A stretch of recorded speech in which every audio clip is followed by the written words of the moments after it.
Good morning, everyone, especially to the members of CCBI. I just want to update the group with our meeting. We had this morning AMO Chief Colonel Ruben, and of course, this was arranged by our very active Vice President for Government Affairs, Kuya Refi Gore. The meeting was with the former President, CCBI President, Attorney Nage, and DDG Harriet Abordo of PESA. She accompanied with her a Korean national whose PESA registered company is number two, no, as far as investment is concerned, and number of employees is concerned. So 10,000 employed ng company that was affected due to the suspension of AMO with their company. No? So they raised the issue that there are pending 200 entries in NAIA alone. And AMO chief responded that he's only executing orders coming from the Commissioner of Customs. And these orders were coming from the different collection districts, and with this case from NAIA. No? So what he could offer is that immediately if there are orders to lift the suspension, he would immediately execute the order. And say no with us, we asked for a heart-to-heart talk with him. Only the three of us with VP Gore, with the concern also of brokers. No? So he claimed that he's also executing orders. So he debunked the notion that there was mass suspension. And the issue, the issue of CMO 12-2021 was raised in the office of DICOM Binir Bakeran. And I told him that it seems there are more questions than answers as far as due process is concerned.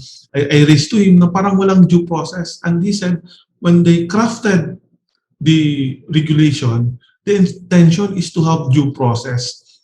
And only there will be 90-day suspension if the circumstances warrant. And he explained that if the broker or the company is engaged with prohibited goods, just like drugs, and also with blatant violation of CMTA, that is the time when prevented suspension will be implemented. But the process should be forwarded first to the Office of the Legal Service without suspension of the importer and also with the broker. And they need to hear first the position of the broker and the importer. And they will recommend this to the Office of the Commissioner of Customs, then the Commissioner of Customs for execution to the AMO. And the good thing, I talked earlier also with ASCOM Marmilla, and he said that the good commissioner wants to meet with me, with regards to our letter for our induction of the new set of officers. And I would then have time. I will raise this concern with the Office of the Commissioner, and I'm just very thankful that the communication line is now open between CCBI and the Office of the Good Commissioner.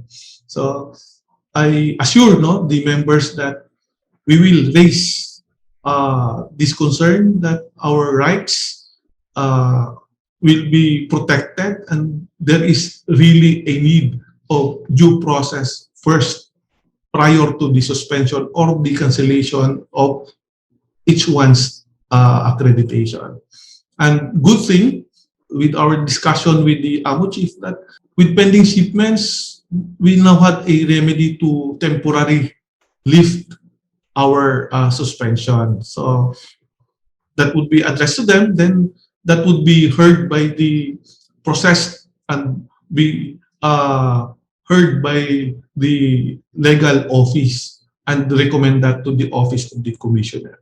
So meron pong available tayong remedy, yung lifting, temporary lifting, so that we may continue the processing of pending shipments aside from the remedy of the cancellation of entries. So it's for us, no, ano yung pipiliin nating remedy.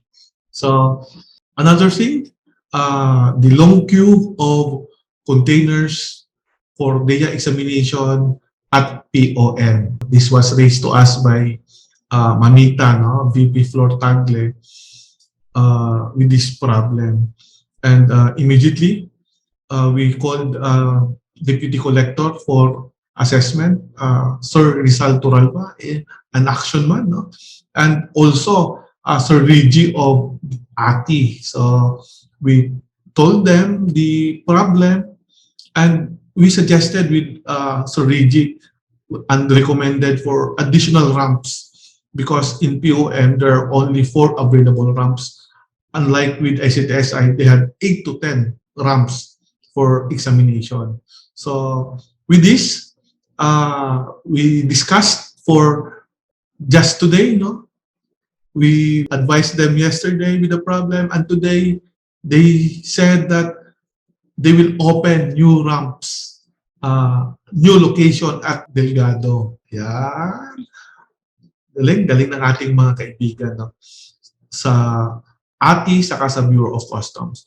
They will open up new ramps at Delgado location, and they had now put up, no, CCTV in the area. So there will be meetings.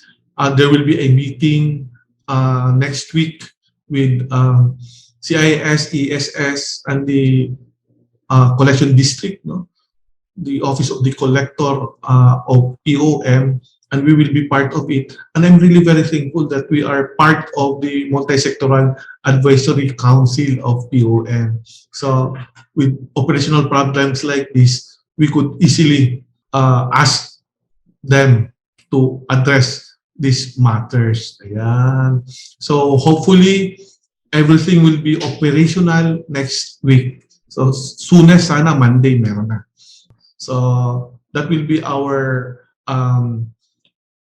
update with regards to this problem. And of course, no, I would like to name and I would like to thank IC Jeron, who coursed through Miss Tess this proposal of opening up additional ramps. Ayan. So thank you, Ma'am IC, no? And ito yung dapat sa CCBI, no? Magtutulungan tayo. If you had recommendations, suggestions, you course through that to us or to any officers, and we will directly forward this to the right officials, no, either in the bureau or with the port operators. Ayan, magtulungan tayo, no? And I will try my best, no, to update members maybe every Friday. Huwag kayong magsawa, no, na makatanggap ng mga updates natin sa ating channel. Ayan. Thank you and God bless everyone.